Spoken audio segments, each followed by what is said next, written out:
Welcome to Understanding Photography with Kim Ayres, episode 203. Today, the Minimalism Challenge.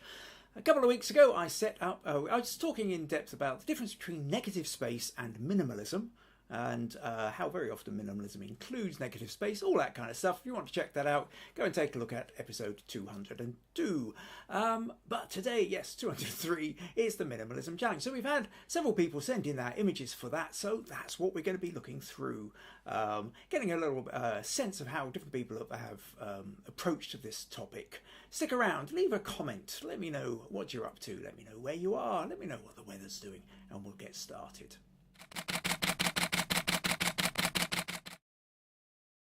So yes, welcome today, the Minimalism Challenge. It's an interesting one. That is one of these topics that very often crops up in photo competitions, whether they're online crowd voting systems or camera clubs. That notion of minimalism, which is where we strip everything down to its bare minimum. What's the smallest number of elements you can get away with and still keep the story there? And does it enhance the story by removing as many elements as possible? So that's really what we were talking about before. I can see we've got a few comments in already, so if you happen to be watching live, do join in. Stick the comments in below. If you're watching the recording, you can still leave comments, but you need to do that underneath the video rather than into the chat box. I should receive notification of them, so if there's particular things you want to give feedback about, you can. It's just I won't be able to respond in real time. So we have a few people in already. We've got April says, greetings all from a sunny and hot Long Island, New York. Sandra says, hello everyone from a hot and sunny Birmingham. Robert Schaefer says, good morning from a heating back up Dallas. Heating back up, it's been a cold night. Susan says, hello from a beautifully warm sunny Kakubri. April says, could you please put up your sound?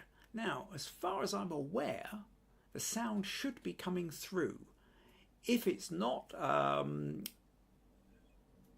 April also says, I second, please turn the sound up.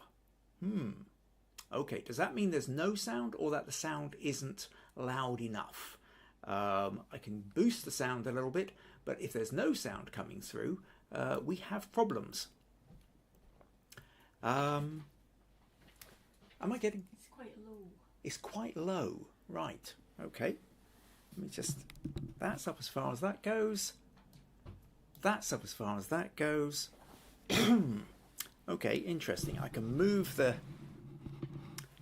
closer to me, but by and large, I think this is about as loud as I can get. So I'm afraid, yeah, maybe turn up your headphones or your, I don't quite, right. I've already got the microphone at the maximum. I've got that at the maximum. I don't know what else I can actually do to boost the volume on this, I'm afraid. What if I click that? Now that's lock volume. Okay, Robert Schaefer says he hears me fine. Okay, Sandra says that sounds a little bit better. Okay, right. So, just if I move that, I have the microphone balancing on a book, balancing just over the edge of the desk here. If I have it any further forward, it's going to fall off and then we won't be hearing anything.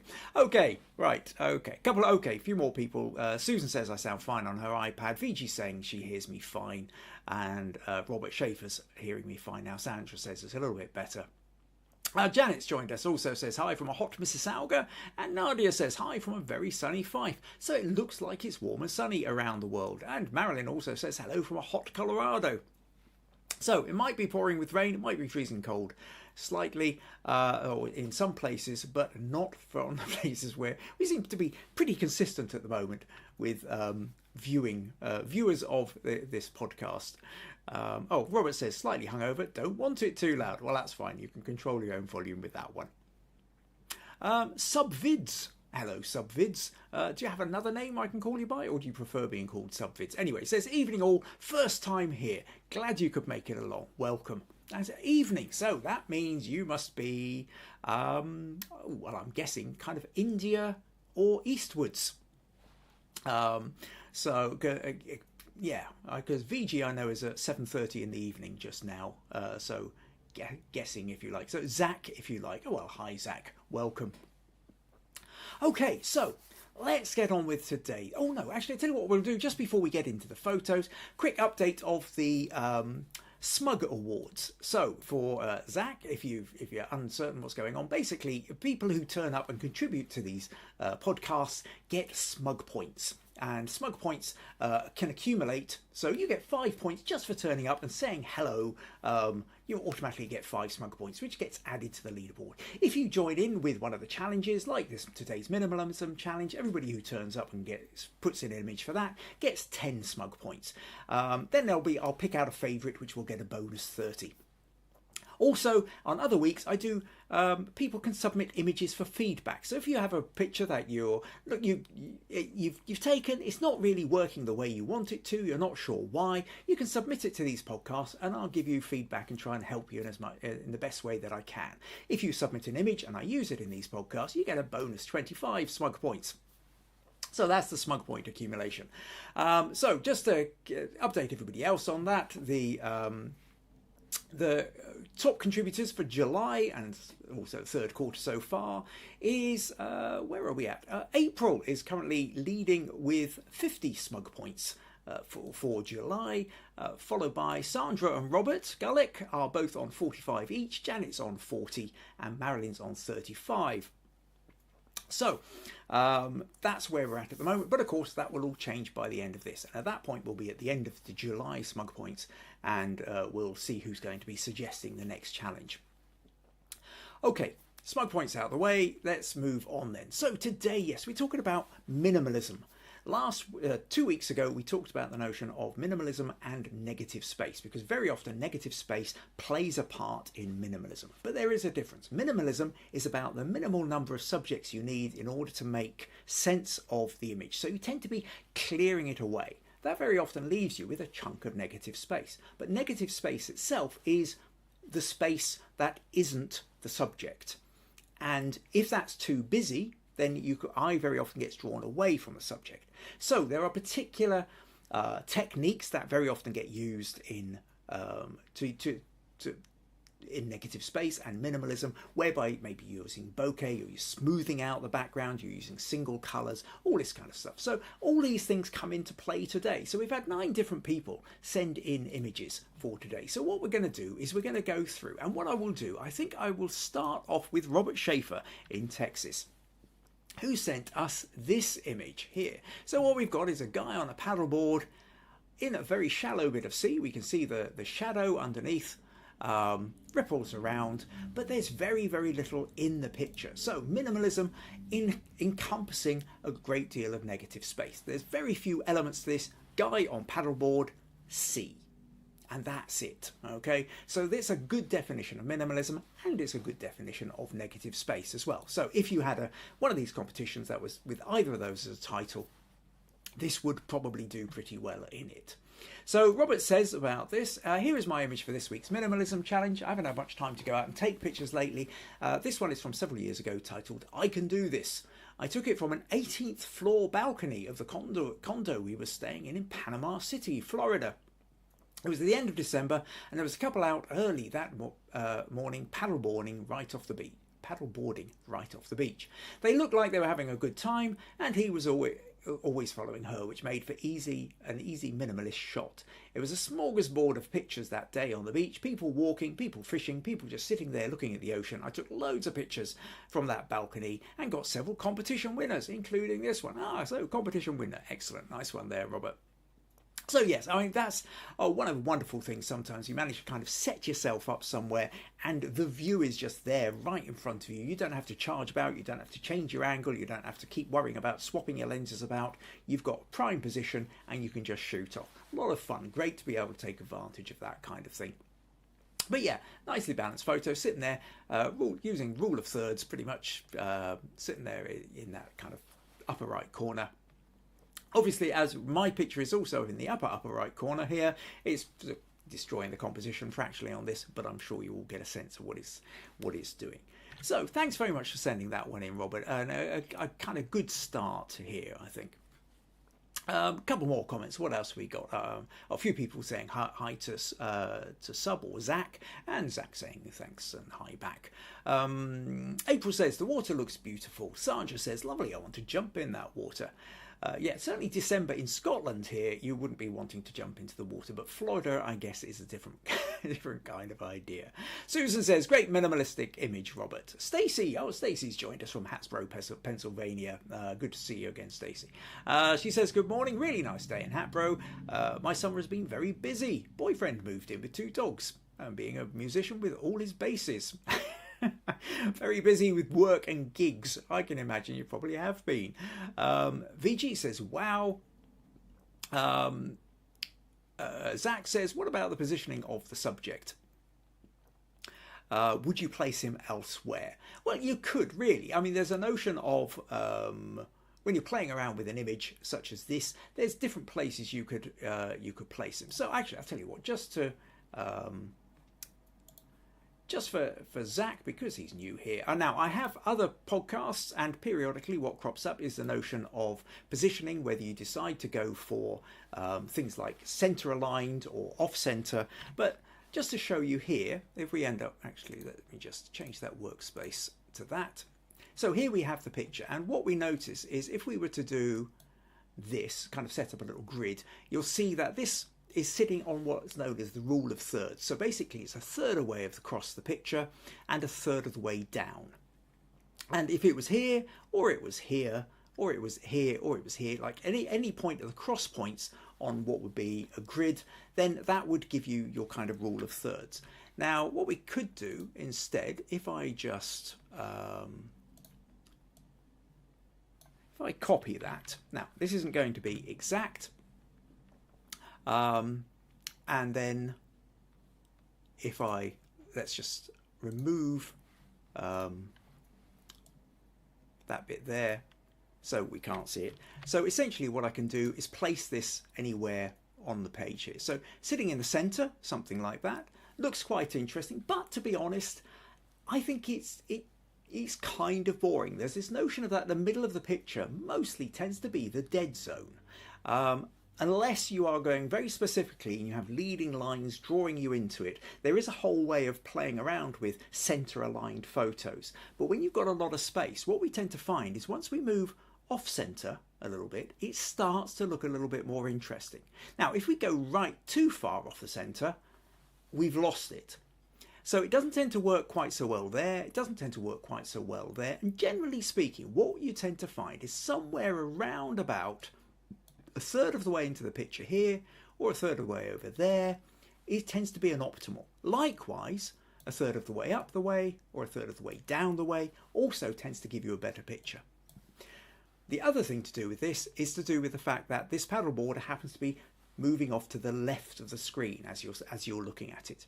And generally speaking, when you come to position something, you want to have more screen in front of the picture because your eye gets drawn in the direction that, whether it's a cyclist, somebody walking, somebody pointing, you want to have more space in front of them. Now, like I say, there are always exceptions to these, but by and large, your default, if you're not sure, start at this point. You will generally find it works better. So hopefully that gives you a little bit of an idea, a little bit of starting point there. And whatever else. So what would accentuate the isolation? Well, essentially what accentuates it is the fact that there's much more sea around it. What else have we got? Oh, Viji says looks a bit like wallpaper. It's April saying hi to Stacey. Okay, let's move on then to another picture here. So next up, we're going to look at April. April sent in this one, and she says, let me find this. April says, here's my subject for the minimalism challenge. I took this shot at a pond with tons of different types of dragonflies. I used zoom for this photo. I was quite a distance away. So, lovely picture of a dragonfly, and I love the fact that when you zoom in, you get all that incredible detail onto the wings there. The slightly tricky bit with this is the fact that I think the background is quite busy. And part of that, if you're already quite a distance away and you zoom in,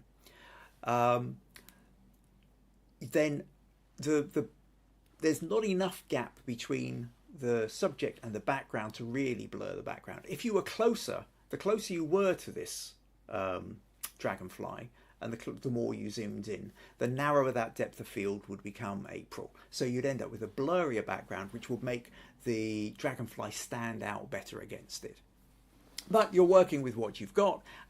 Nice to be able to catch it. Interesting shade of purple as well. I don't usually see purple ones. I'm used to the idea of red ones and blue ones, unless that's a particular colour shift with the camera.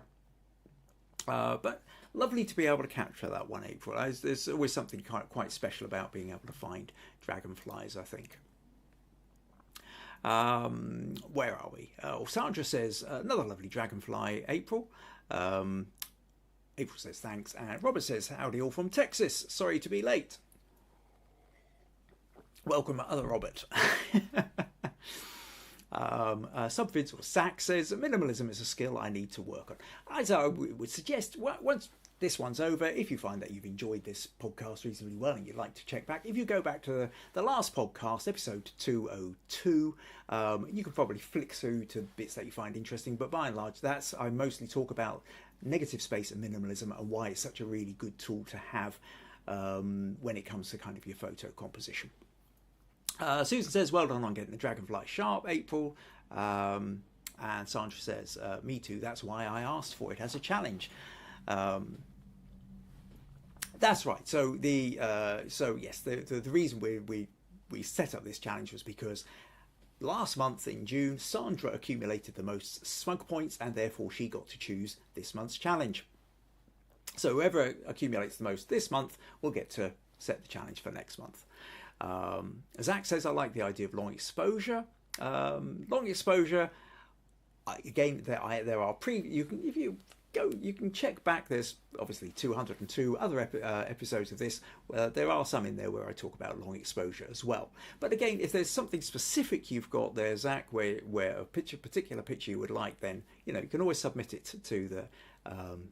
We also have a Facebook group. If you happen to be on Facebook, it's also called Understanding Photography with Kim Ayres. Come join the group, and that's a good place to kind of submit images as well for me to be able to see. Or if you want to submit images, you can email them to kim@kimayres.co.uk. But always trying to get them to me at least a few days before the podcast, so that I've got time to really consider what the best way of helping.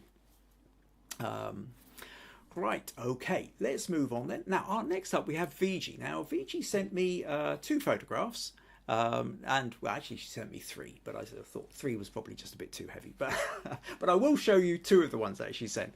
It's kind of fun, and in fact, let's get your opinion on this. This is the first one. She says, I've attached 2 photographs. I'm not sure if the soda cap can be called minimalism, and there is too much texture, but it was kind of funny. And it is kind of funny, and I do want to include it.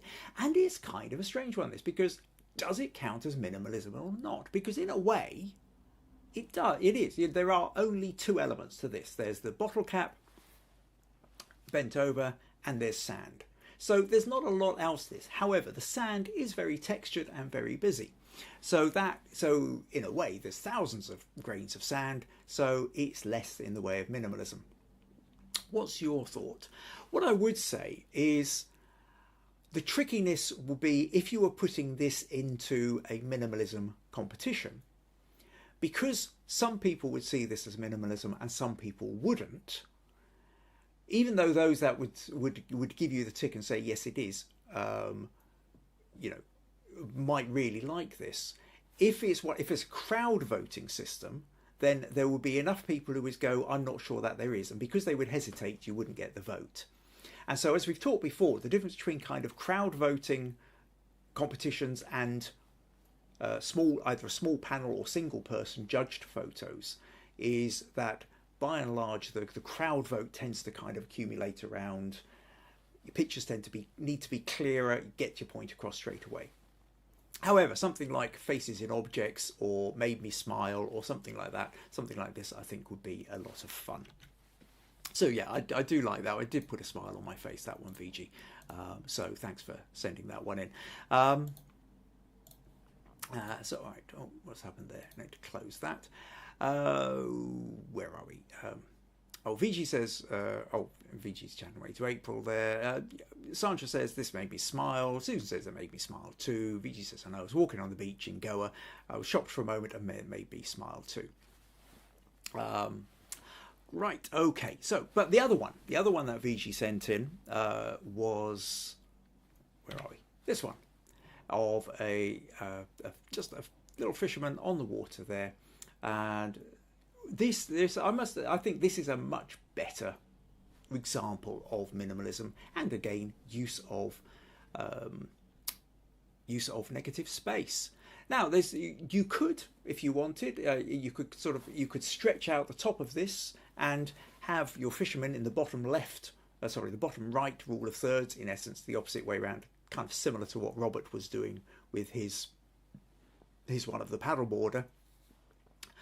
But what you've done with this is you've created a very cinematic, you've gone for a very cinematic crop on this. And with the cinematic crop, you've placed him so that there's a sort of sense of symmetry, so that the reflection in the water is, is sort of sitting there. So the kind of the horizon line, or almost, if you like, goes through the middle there. And I think that works. I think that works with this. There is a real sense of peace. I do like this photo, and the longer I kind of look at it, the more it just draws me in.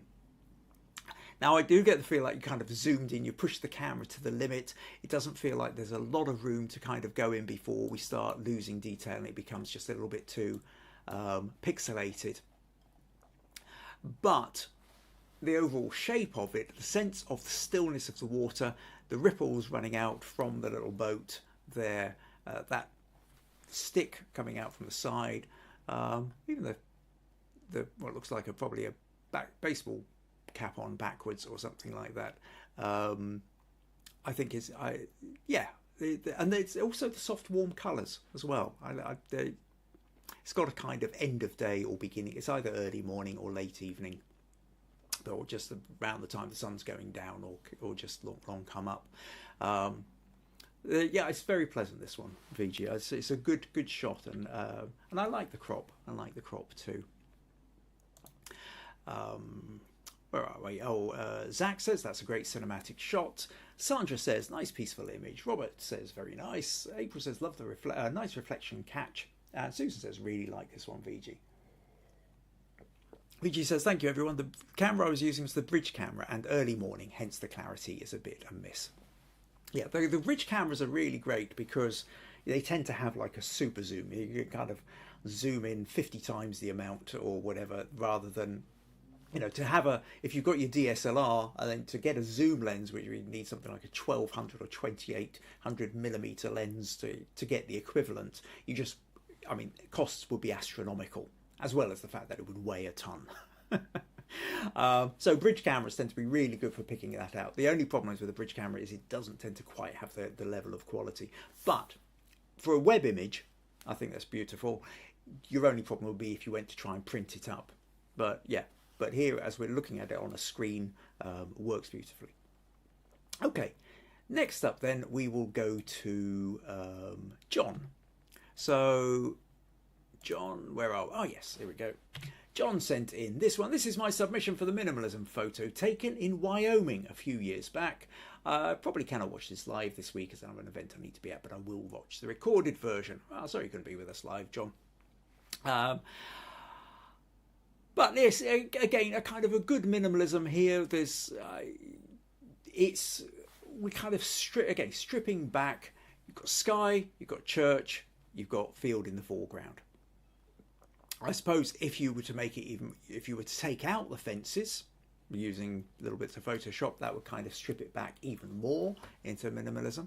But I think it kind of does the job really, and it's nice. It's always that thing when you manage to get the church right and actually kind of sitting on the horizon rather than the horizon just being behind it or just in front of it. You kind of allow yourself to move up and down, and that little kind of, it's almost like how we draw a house when we're children, and we sort of draw a little horizon line and then we stick the house on top of it, and then draw a little sun in the sky. It's kind of fun. I like that. So yeah, thanks for sending that one in, John. April says lovely country picture. Right, just a quick reminder then that if you find these podcasts useful, helpful, interesting, entertaining, and you would like to support them a bit, then buymeacoffee.com/Kim Ayres is one of the ways you can do it. Don't forget also to subscribe somewhere down here, and to hit the notifications button so that you get notified of future ones as well. And of course, don't forget to tell your friends and drag them along, so we can grow this lovely community of ours.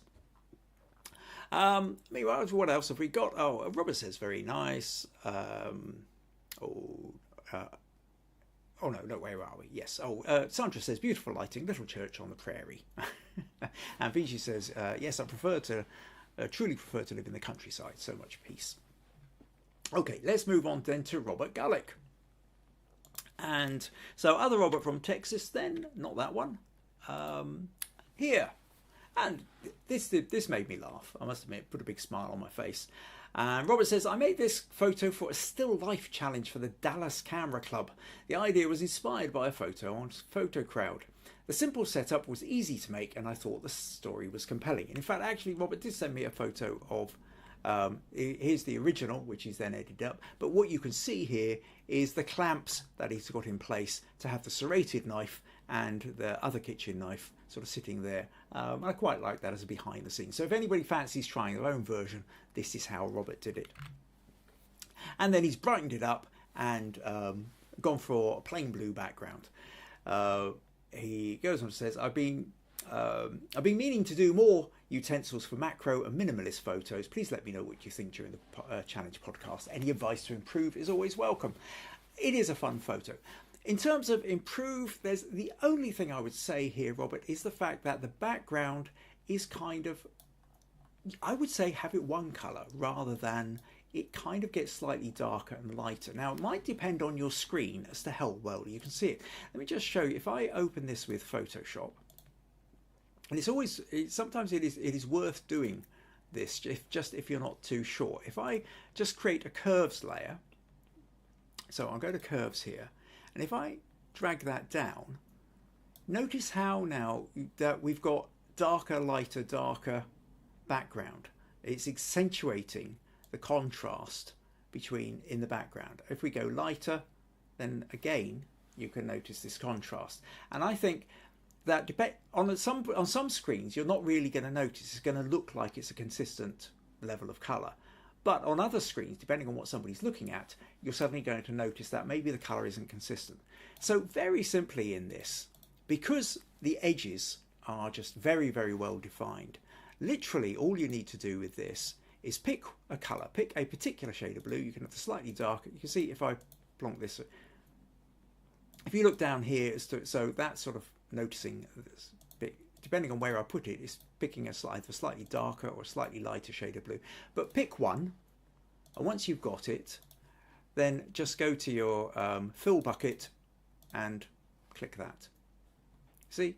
And what that has done is just even the whole thing out. If it doesn't fill the whole thing, just check your opacity or your tolerance. Tolerance level, if it's down at something like 12, might not fill it. Put it up to 100, and it just fills in everything that right up to the edges. And I think something like that, it's just a tweak, but it just finishes it a bit more nicely, because in the end, what's brilliant about this in that terms of that minimalism is there are only three elements. We've got the serrated knife, we've got the unserrated knife, and we've got the plain blue background. Plus, of course, we've got a lovely narrative with it. I love that narrative of that kind of shark in the waves sense of it, made with the kitchen utensils. So brilliant photo, a lot of fun. Like I say, the only thing I would do is just tidy up that background a fraction. But great photo. Thanks very much for sending that one in, and also for letting us know how you created it as well. Where do we go? Viji says, incredible, Robert. Susan says, great fun, Robert, and well executed. Sandra says, great photo, Robert. April says, wow, it looks animated. Smile emoji there from Zach. Viji says, like a shark, fin and waves. April says, reminds me of a shark in the water. Viji, clever shot. Robert says, this is agua, of blue fabric. I suppose I could have done a background replacement. I think you're as well getting the best kind of background you can, so that if you are touching it up, it's absolutely minimal. I mean, you saw how quick it was just to briefly tidied it up. But yes, you can sort of swap around the background, but always with the photo, you want, however much editing you do, I think you ideally want to try and do as much setup so that you've got minimal amount of editing to do, so that you actually have more options to edit easily. Sandra says, interesting point on the color difference, using curves to change minor color changes. Well, yes, I'm not using the curves to change it. I'm using the curves to highlight, to show where the changes need to happen. Susan says, great tip. Viji also says, thanks for the tip. Right, okay, let's move on then to Susan. So next up then, where's, if I close that, let me click over here and let's click through to Susan's picture. And Susan says, I call this Shades of White. It features one of my ubiquitous little vases in which I believe fulfills the requirements for minimalism. It does also have negative space, I admit, but I think this enhances the feeling of minimalism. I followed the rule of thirds here. I even tried flipping the image horizontally, but decided to prefer it this way round. Although the original image was taken in colour, all the individual elements are actually white, but changing the image to black and white in Photoshop gave me a more pleasing range of whites. And I think that's a good point, really. Is sometimes if you are doing white, as you say, there's always going to be other elements of colours, reflected colours in the scenery, and also sometimes just interpretations of how the camera is going to do the white balance, which maybe doesn't give you the full. It's not, if you're wanting to go white, then you may as well convert it to black and white and then play around with the shades so that you've got the kind of control over the whites you want. So nicely done with that, Susan, sorry. So yes, I think, yes, you've got minimalism, you've got negative space. My only thought here, really, Susan, is narrative. I think there's a point here where technically faultless, absolutely, you know what you're doing, still life's your speciality, you've got all the skills, you've done your conversion, technically you haven't put a foot wrong. My question here, though, is where if you have a strong enough narrative to carry it. Part of it is, I think I get slightly confused by the little board that it's on. Why is it on the board? Now, if it was like a diving board and you had like a little pool of water underneath, maybe that creates a narrative. Even if it was a plinth, I think, and if it actually sort of sat on a sort of box onto the ground, so that might feel slightly more. If there was this and then you had a broken vase sitting underneath, so it looked like there was a sequence within it whereby you've got the vase that jumps off the board and then breaks. I think there's places for other narrative without any of these other things, without anything. I think this kind of thin board that's coming out almost confuses it. Without the board, you then just, it's about the vase and about the vase in the space, and even that works better. Somehow I feel that the board detracts. When you talked before about the notion that every aspect to the photo is either contributing to or detracting from the narrative, and having the board in there makes it part of the narrative, but I don't know what part of the narrative it is. So I would say either you have something else in order, like I say, a broken vase down here, or a puddle of water, or a sink bowl that it's about to jump into, or something, or you don't have it at all. I think the board in itself just confuses matters. Now, this might just be me missing something obvious. If you want to leave me a note and say what the narrative is on this, and I'll go, oh, of course, then that's fine. I would say if I'm struggling with it, there's probably other people who might struggle with it. And it's a shame because, like I say, you technically faultless. But I think the narrative is something to have a thought about, Susan. But other than that, I love also the idea that you have converted it to black and white to remove any kind of extra colours seeping in order to get the shades of white. So thanks very much for sharing that tip as well. So where are we? Viji says, I'd love to see this photo on a black background. Was it? Yes. April says, love it, Susan. Great still shot. Oh, right. Actually, I think Viji's one is referring to Robert Shark, because Viji comes back and says, somehow I'm imagining this in yellows and blues. Oh, a green plant can light up the place as well. Susan says, I take your comments on board, Kim. And April says, pretend the vase is going to dive off a board, part of the Olympics. Yeah, I think that's where you can have a little bit of fun. I mean, if I, let's say, open that with Photoshop and we flip back over here for a moment. And let's just use if we sort of grab something like that and we say pool of water into the generative fill, see what happens. Of course, now I'm going to absolutely wreck your photo, so I probably shouldn't be doing this. This is just because this is me immediately responding to April without necessarily thinking, should I have? But too late, I'm committed now. I just want to see what happens. Oh, well, that looks terrible. That doesn't look that great either. Yeah. Are we onto something? Not totally sure. Maybe there's other ways of doing it. We'll not worry too much about that. Right, okay, where are we? Oh, Susan says she'll have another go at it. Cool. Right, okay, let's move on then to Janet. What's Janet sent us? Yes. So, Janet sent this one through and says, I found this lonely tree on the drive home from Algonquin. There's probably a way of pronouncing that which I'm messing up completely. Anyway, a couple of weeks ago, and decided it was my best attempt at a shot for the challenge. I tried a few others, but I think this one was actually the best fit. Let's just zoom that in a little bit so it's filling the screen a bit more. It's quite a low resolution image Janet sent. This may actually be a future sunset location for me, although probably when the sunset's a little bit earlier in the evening. Yeah. Okay. So, lonely tree on a hill kind of idea. Nice one. A couple of weeks ago, no leaves on the trees either. Must be a dead tree, presumably, then sitting there. But that notion of dead tree, cloud sky, field. So very minimalism. Bit like John's picture of the church sitting there on the horizon. My feeling with this one, if we think about when back at the beginning when I was talking about Robert Schaefer's paddleboard, that when we shift it too far to the side of the screen, doesn't necessarily have the same kind of impact than if it's tucked in a little bit.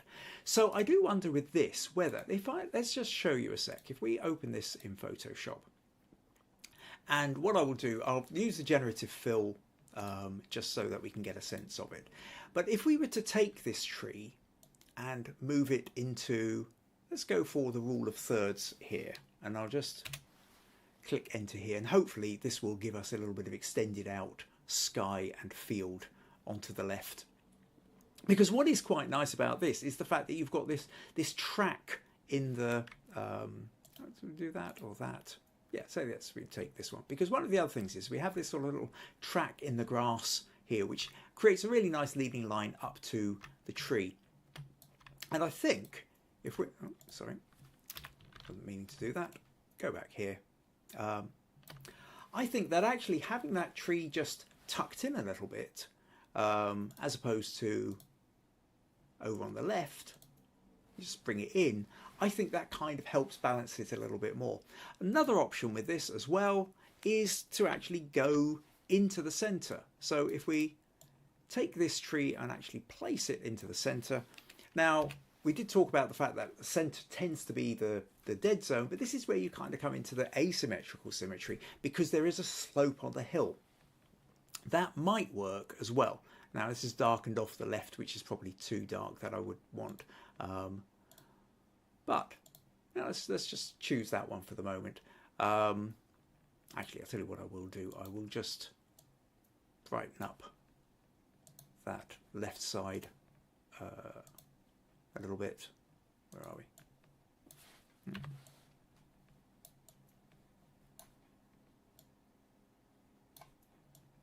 So, something like that anyway, it doesn't really matter. But I think actually having the tree in the middle kind of almost works with this because the background isn't completely flat. If the background was absolutely level, the horizon was absolutely level, it might not work quite so well. But thoughts anyway, whether it's placed in the middle or where did we go to there, or the rule of thirds. I think either of those work better than because at this point here it's pushed way too far over to the left. There's a huge amount of space over to the right, which is just actually starting to drown the sense of your tree here, I think. Nice idea. Now, it might well be that there was stuff over on the left of the picture that was interfering with your shot, which you didn't want to include, which is why you cropped it there. But without actually being there and standing next to you when you took this photo, it's impossible for me to say. But I would say going from this, the composition would be better if the tree was either kind of that rule of thirds or perhaps sitting in the middle as well. So, yes, thank you for that. Thank you for that one, Janet, and for sending that one in. An interesting shot. Right, where are we? Okay, Sandra says, nice landscape. April says, tree on the hills are always nice. Stacey's getting ready for a gig. Yeah, I have to make sure you send us get some good images of the gig. Now, if you're at gigs, this is a great time to get some interesting photos there, Stacey. So I look forward to seeing what you're going to be coming up with over the next few months. Where are we? Okay, Viji says, tree dressed up with clouds. Janet says, there were some trees off the left when trying to shoot at the time. Okay, so that's what you were trying not to include. I can understand that. Okay, Stacey's having chats away with Viji and April, I think. And Janet says, just looked at other attempts and there was a silo in the way. Oh, April says, I love silos. Well, that's it. It's a different kind of photo then, yes, where tree and silo would have a different balance to it. Maybe not be quite so much into the minimalism side of things. Okay, right, let's move on then. So next up we have Marilyn. Marilyn's got this rather beautiful shot of a bee. The number of bee shots that I've attempted to take, they're not easy. They move around way too fast, and by the time you've focused, they've gone. But Sandra says, I'm not quite sure if this photo meets the minimalism brief or if it's more negative space. But this is a photo I took on Sunday when I was out for the day with my nephew. We were walking along a canal and I spotted some graffiti. No, hold on a sec. I'm looking at the wrong one here. Where are we? Sorry, Marilyn, not Sandra. So I'm reading Sandra's here. Marilyn, my mistake here. Okay, Marilyn. Apologies about this. Right, Marilyn says, hi Kim, here's my entry for the Minimalism Challenge. I have a lot of bees in my yard and they really love the dill weed. I use my macro lens as it helps to throw the background out of focus completely for a smooth look. Otherwise, it was challenging to get to run around after the bees. Yes, this is what I was trying to say, is that I've tried to do this many times. Now, the macro lens, this has created the smooth background. Now, ideally, to go back to April, and April's photo of the Dragonfly, if you'd managed to get this level of smooth background, that would have really made your Dragonfly pop and stand out much better. Difficult to do if you're picking them up off at a distance. A macro lens works really well, but with a macro lens, you do have to get pretty close as well. And yes, in the garden, I've fired off thousands of photos of attempting to I find trying to capture the bees extraordinarily difficult. So kudos to you for even getting this one. Beautifully sharp, and you've got the head, you've got the eye in focus here, even if the body is slightly out there, but you've managed to get the eye in focus, which is pretty impressive, and texture, sharpness into the wing as well. I think it's a nice one. Minimalism, sort of, much more to do with negative space in some ways. A fairly busy flower, but yeah, I think you can get away with that one. And it's a nice photo. It's a lovely photo. I like that one, Marilyn. So yeah, thanks very much for sending that one in. Where are we now? Minimize that. April says, beautiful bee shot. Sandra says, lovely bee shot. Viji says, oh, this is a stunner. Susan says, great image, Marilyn. Good choice of aperture. And Viji says, a beautiful bouquet. And Marilyn says, thanks, everyone. Okay, right. So let's... Meg's joined us. Says, hello, everyone. Sorry I'm late. Oh, I didn't even know you got to come home, Meg. Meg's been out helping at an event today, so I wasn't actually expecting her in until a little bit later. Right, so what we're going to... You're in just in time, Meg, for the last... for the last image. And then I will tell you what's coming up next week, so don't go rushing off too quickly. Right, okay, so yes, on to the last one, which is Sandra, which I started to read.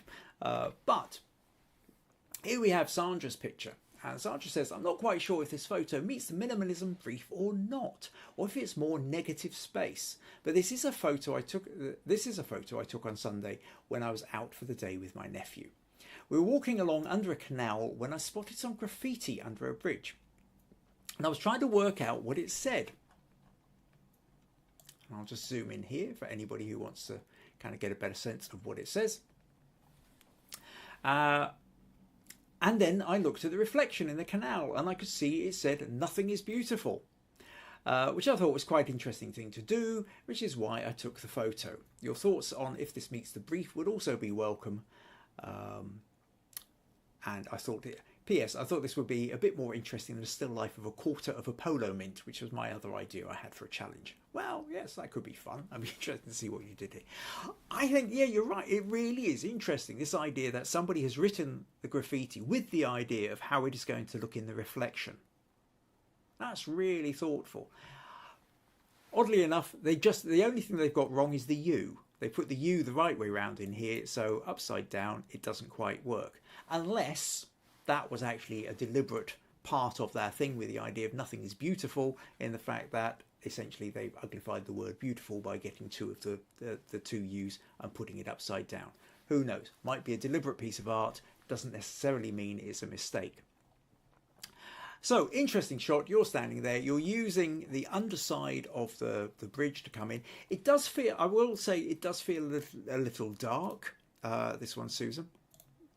If we just open that in Photoshop, I think if I just grab the levels, you can see if we look at the levels down here on the right, here on the histogram, everything's kicking up over the right. And there's a great straight line here. And if I just drag that up to there, right, just drag this up to where it starts to lighten up here, then actually the whole picture kind of, I think, pops. It comes to life much more. When it's down here, it's just a little bit too lost in the shadows.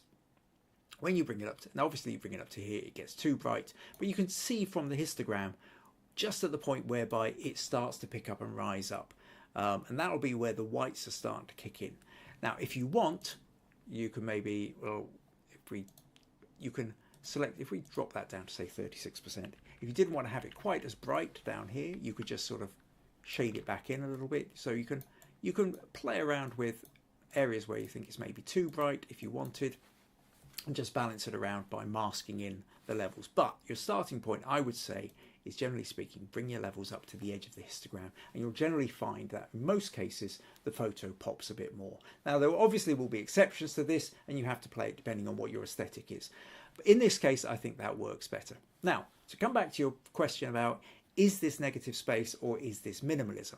I struggle with the idea of minimalism because it is quite busy. I mean, the roof, you know, the underside here is a very, very textured underside. I mean, interesting lines and angles. I like the lines and the angles in it. There's a large negative space underneath.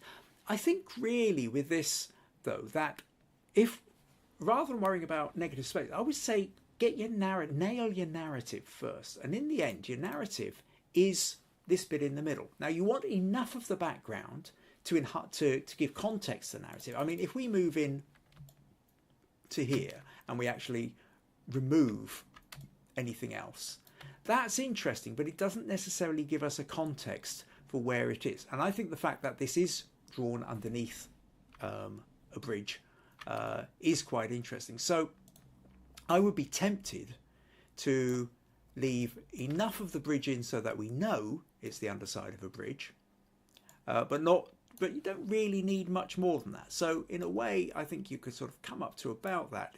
Given the fact that we've got the reflection, you may as well have your horizon line, that the pathway as going straight into the middle, because symmetry is what's playing a part in here.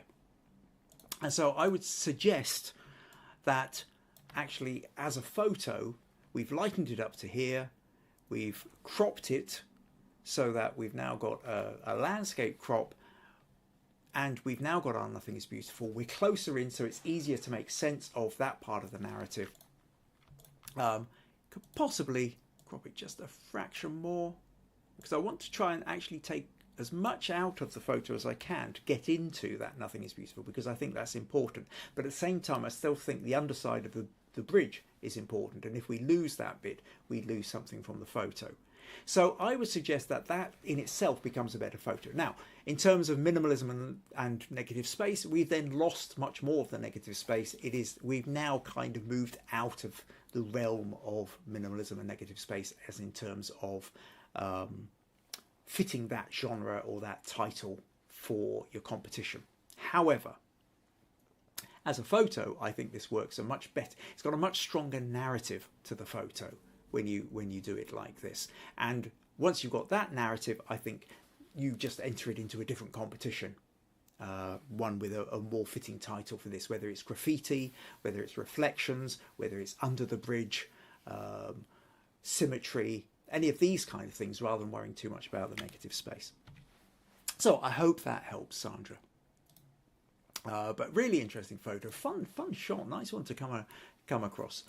Okay, comments. Susan says clever graffiti. April says sad saying but good reflection. Sandra says that's what I thought, April. Viji says good reflection and a good catch by you. Susan says maybe you can see the polo mint another day, Sandra. To which Sandra says she will at some point. And also thanks for the feedback, Kim. I can also see how I could process it differently. Excellent. Right, well, thank you to everyone for sending in the images, and thank you to all of you who've turned up and left comments as well. Zach, don't know whether you're still here, busy at the beginning and then disappeared. Perhaps, I don't know whether you had to run off from time, or whether maybe you figured this wasn't quite what you were hoping for. Who knows? But it would be lovely to see you again if you come back and watch the finished aspect on this recording. Right, okay, so awards then. So extra smug points. Who am I going to give the extra smug points to? Well, okay, I think, should we go in reverse order here? Little drum roll. So in third place then for, oh no, Zach's still here, back for sure. Excellent, glad you're still here. So smug points then, these are my interpretations. The chances of any of you out there coming up with the same top three as me is pretty slim. That's okay. We've talked before about this, that, well, you know, it's down to the judge. So for me, in this case, an extra 10 points will go to, for third place, Robert Schaefer for this one, I think. Because I think it's a good, strong, it fits the brief. You know, it's nicely observed. I like the story behind it. I like that idea, sort of sitting up on top of the condo, picking off the shots, getting to the point whereby the paddleboard was just moved into the right area of the shot, and away you go. So, extra 10 smug points there to Robert. Second place, so an extra 20 smug points to Viji for this one of the Fisherman.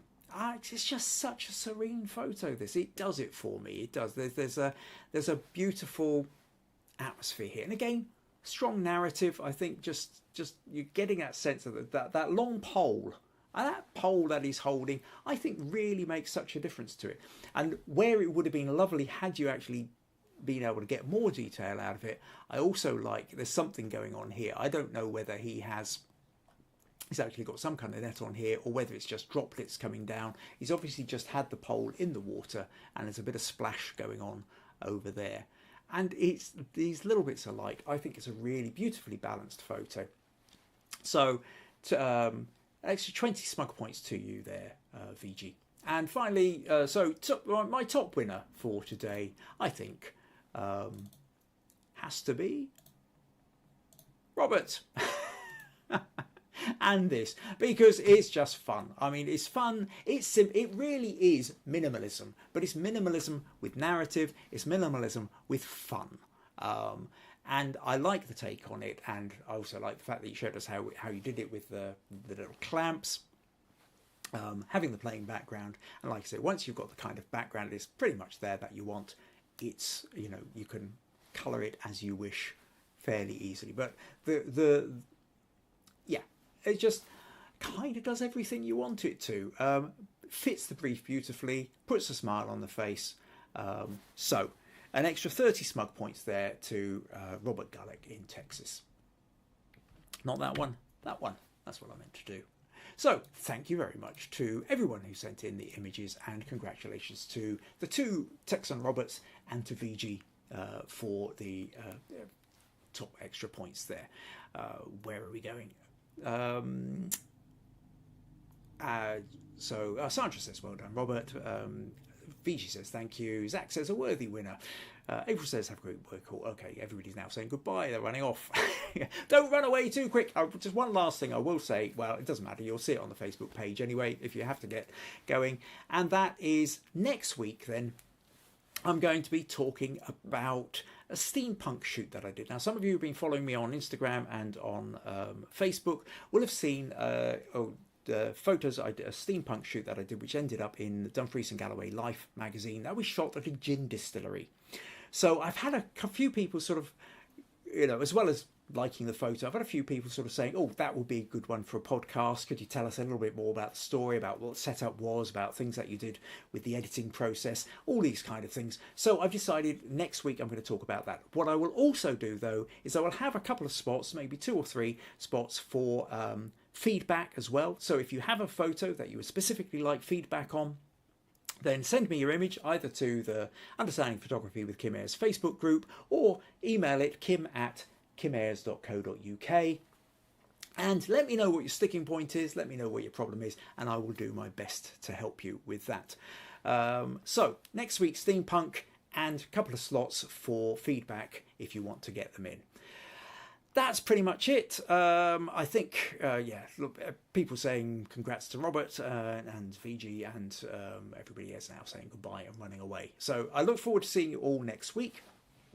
And find that's the button I'm looking for. And take care. Have fun. Cheerio.